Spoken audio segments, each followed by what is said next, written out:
नमस्कार, new MP news 24/7 में आप सभी का स्वागत है। मैं हूं आपके साथ साक्षी गुप्ता। आइए बढ़ते हैं कुछ खास खबरों के साथ। मध्य प्रदेश के विदिशा जिला अंतर्गत सिरोंज जनपद पंचायत अंतर्गत आने वाली ग्राम पंचायत भगवंतपुर निवासी दीपा बघेल की शादी 30 अप्रैल को मुख्यमंत्री कन्यादान योजना के अंतर्गत होना थी, मगर समग्र पोर्टल पर दर्ज होने के चलते 30 अप्रैल को शादी नहीं हो पाई, जिसको लेकर आज अपने परिजनों के साथ सिरोंज जनपद पंचायत के मुख्य गेट पर धरने पर बैठी दुल्हन तभी जनपद सीईओ श्रीमती वंदना शर्मा उनको अनदेखा करते हुए अपने ऑफिस के अंदर चली गई।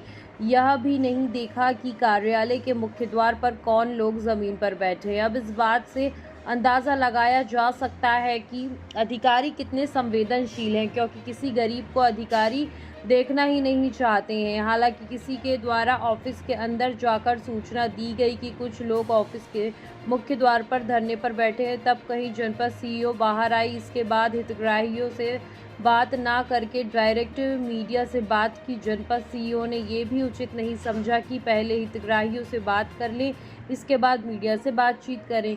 आप इस बात से अंदाज़ा लगा सकते हैं कि अधिकारी को कितनी लापरवाही बरती जा रही है। जब किसान कांग्रेस के सुरेंद्र रघुवंशी ने जनपद सीईओ से बात की तो जनपद सीईओ सवालों से बचती हुई नजर आई। हालांकि जनपद सीईओ द्वारा फिर भी बच्ची से बात करना उचित नहीं समझा गया कि आप लोग किस लिए आए हैं, और आपने कर्मचारियों को बचाते हुए जनपद सीईओ ने हितग्राहियों पर ही आरोप लगा दिया कि इन्होंने कहीं से समग्र पोर्टल पर पंजीकृत कराया गया होगा तो अविवाहित की जगह विवाहित कर दिया गया। हालांकि परिजनों द्वारा बताया गया कि साहब हमारे बच्चे कोई गलत कदम उठाने को तैयार हो गए, बड़ी मुश्किल से समझाया गया है। हालांकि जनपद सीईओ द्वारा 3 दिनों में जांच का आश्वासन परिवार और परिजनों को दिया गया है। अब देखना ये होगा कि जांच होगी या जांच के नाम पर खाना पूर्ति कर ली जाएगी, ये बड़ा सवाल है। बच्चियों के साथ बहुत ही बड़ा मजाक किया जा रहा है। कल शाम तक जो बच्चियां और मर्द ये सोच रहे थे कि कल हमारी शादी होगी और हमारी एक नई गृहस्थी और नया जीवन प्रारंभ होगा, कल शाम को उनके ऊपर पंचायत सचिव के द्वारा एक वज्रपात किया गया कि आपकी शादी नहीं हो सकती है। पोर्टल पर आपको शादीशुदा दिखाया जा रहा है। मैं पूछना चाहता हूं जिम्मेदार लोगों से और सिरोंज के जनप्रतिनिधियों से कि पोर्टल में एंट्री कौन करता है, किसके द्वारा पोर्टल में एंट्री की जाती है। कल को आप पोर्टल में इनको पाकिस्तानी बता देना और यहाँ से भगा देना। मेरा निवेदन है जिले के कलेक्टर महोदय से और मुख्यमंत्री महोदय से कि इन खामियों को तत्काल सुधारा जाए और इन बच्चियों के हाथ पीले होने से न रोके जाएं, अन्यथा कांग्रेस इनके समर्थन में आंदोलन करेगी, जिसकी समस्त जिम्मेदारी जिला प्रशासन की रहेगी। शादी हो रही थी सम्मेलन में से, वो शादी नहीं हो पाई। फार्म रिजेक्ट हो चुका है 29 तारीख को, क्योंकि वो आईडी पे विवाहित बताया गया है।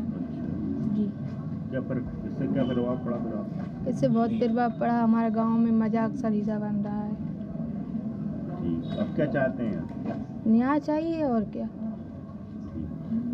से अगर हो जाता है या करा दिया जाएगा, उसके पश्चात शामिल हो जाएंगे अगले विभाग। तो ये मतलब एन समय पे ही क्यों मतलब व्यक्तियों को सूचना दी जाती है कि आज तुम्हारा जो विवाह पोर्टल जो बंद हो गया या निश्चित रूप से, क्योंकि जब आवेदन लेने की तारीख रहती है उसके बाद भी हम आवेदन आते रहते हैं और हम किसी को मना नहीं कर पाते कि आप आवेदन मत दीजिए, क्योंकि निश्चित रूप से अगर वो पात्र है और ऐसी कन्याओं के विवाह के लिए ही शासन ने इस योजना को बना रखा है, तो उनके आवेदन आते तो लिए जाते हैं। लेने के बाद जब पोर्टल पर चढ़ाए जाते हैं तो सारी चीज़ें एक एक करके फॉर्मेलिटी एंट्री की जाती है, और ये एंट्री निश्चित रूप से मानव के द्वारा की जाती है, तो समय लगता है। उसमें समय लगने के बाद 350 जोड़े थे, समय करते करते उसमें से केवल 2 जोड़े ऐसे निकल पाए जिनका विवाहित चढ़ा हुआ था। बाकी सभी जोड़ों का जो तो सही था। इन लोगों ने तो क्या निमंत्रण वगैरह सारी चीजें छपवा ली थी। अब वो तो एक मुसीबत हो गया ना, मेहमान गा रहे हैं सारे लोग, तो उनके ये भी सुनने में आया कि जो दोनों जो है ना कोई आत्मघाती कदम भी उठाने वाले थे। बड़ी मुश्किल से परिजनों ने इनको रोका।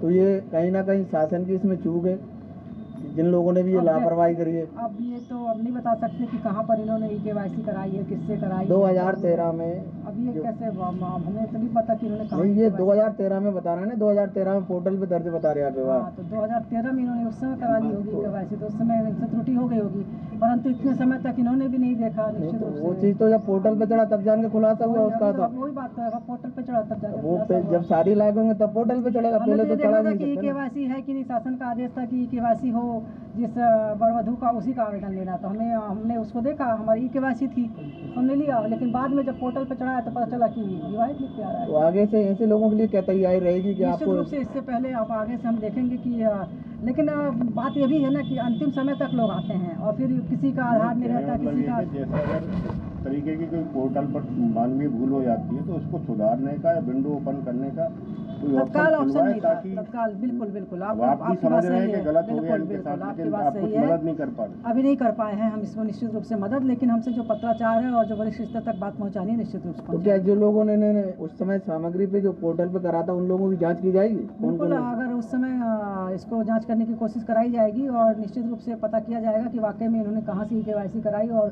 किस कारण से, किसकी त्रुटि से इस प्रकार से पोर्टल पे गलत जानकारी अपलोड हो गई है। ठीक है।